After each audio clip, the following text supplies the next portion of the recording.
تدفین کے 3 دن بعد سب سے پہلے ناک کی حالت تبدیل ہونا شروع ہوتی ہے، 6 دن بعد ناخن گرنا شروع ہو جاتے ہیں، 9 دن کے بعد بال گرنا شروع ہوتے ہیں، 17 دن کے بعد پیٹ پھول کر پھٹ جاتا ہے، 60 دن کے بعد مردے کے جسم سے سارا گوشت ختم ہو جاتا ہے، 90 دن کے بعد تمام ہڈیاں ایک دوسرے سے الگ ہو جاتی ہیں، اور 1 سال کے بعد وہ ہڈیاں بھی بوسیدہ ہو کر مٹی میں مل جاتی ہیں۔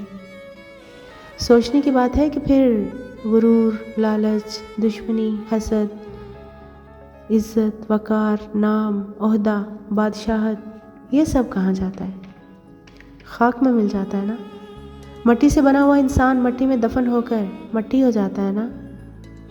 5-6 فٹ کا انسان، بڑے نام والا انسان، قبر میں جا کر بے نام و نشان ہو جاتا ہے نا۔ تو پھر کس چیز پہ غرور، کس بات کی اکڑ، کیسی طاقت، کیسی حیثیت؟ اس عارضی اور دنیاوی زندگی کے لیے اپنی ہمیشہ رہنے والی زندگی کو خراب نہ کریں۔ ہمیں چاہیے کہ ہم اپنی اخروی زندگی کو بہتر بنانے کے لیے، خوبصورت اور پرسکون بنانے کے لیے کوشش کریں، اپنی عبادتوں میں خلوص پیدا کریں، ساری نفرتیں ایک طرف رکھ کر ایک دوسرے کا خیال کریں، ایک دوسرے کی عزت کریں۔ اللہ تعالیٰ مجھے اور آپ سب کو سیدھے راستے پر رکھے، آمین۔ جمعہ مبارک۔